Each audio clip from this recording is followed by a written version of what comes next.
Hi, my name is Beck. I'm a nurse manager in the operating room here in Tallahassee, Florida. In surgery, we work with technology constantly. New innovations are constantly coming out to improve patient safety and make operations more efficient. Where I currently work, we've been in the same facility for over 50 years. Even though the pace of technological advancement is moving forward, we have run out of physical space to accommodate newer technologies.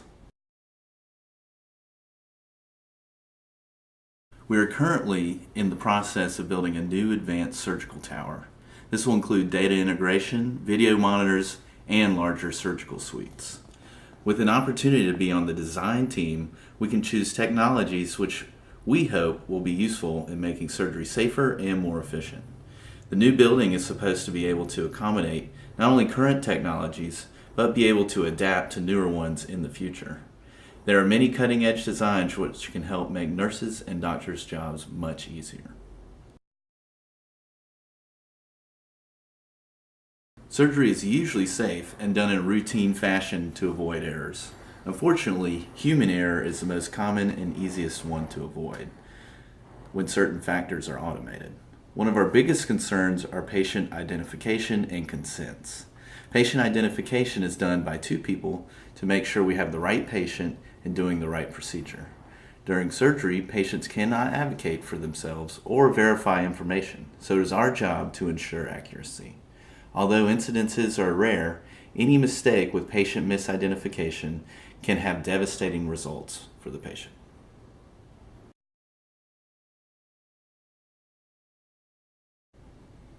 Currently, patients are identified by two providers reading the patient's armband and the surgical consent. The patient is awake for this process and must confirm two identifiers, their name and date of birth. The patient is then taken to the surgical suite, and this information and consent, allergies, etc. is handwritten on a white marker board in the room. Once the patient is under anesthesia, they are prepped and draped for surgery. Once the drapes are placed over a patient, there is no identifying markers that you can see. And usually the surgeon enters the suite after this process. It is the nurse and anesthesia team's job to ensure that this is the correct patient here for the correct procedure. This leaves human error, which can be slim, yet could have huge consequences for the patient.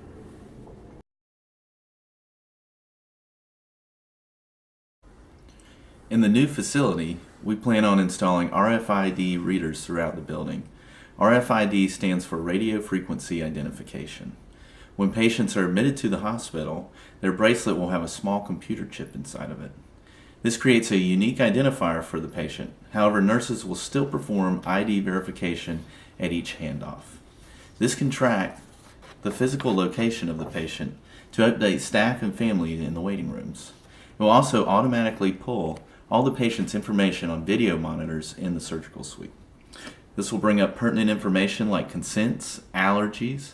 It can even pull up the patient's last x-rays or diagnostic tests. This will not only make things quicker, but allow for the entire OR staff to see this information, so any discrepancies can be noted. This will even go as far as pulling up images and play music in the suite, which is chosen by the patient to help relax and calm them.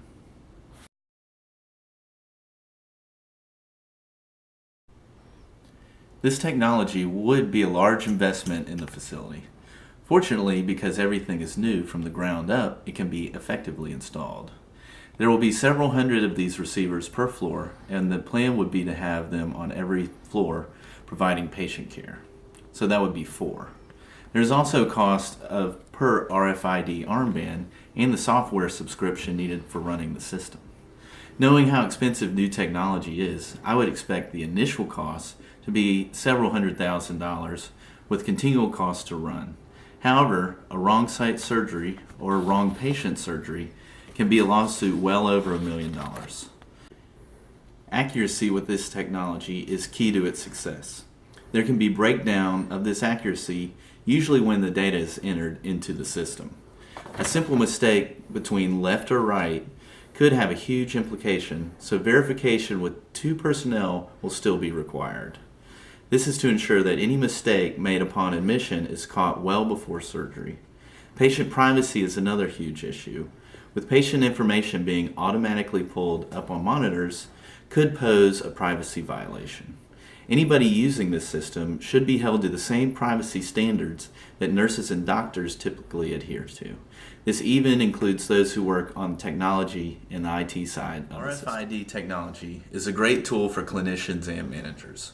We can track patient flow, find bottlenecks, and keep families up to date with their loved one's condition. It will not only make surgery safer, but make nurses' jobs easier. This is one of just several technologies that we will see at our new surgical tower. It is a very exciting time to select, trial, and eventually use these technologies every day. Thank you for your time.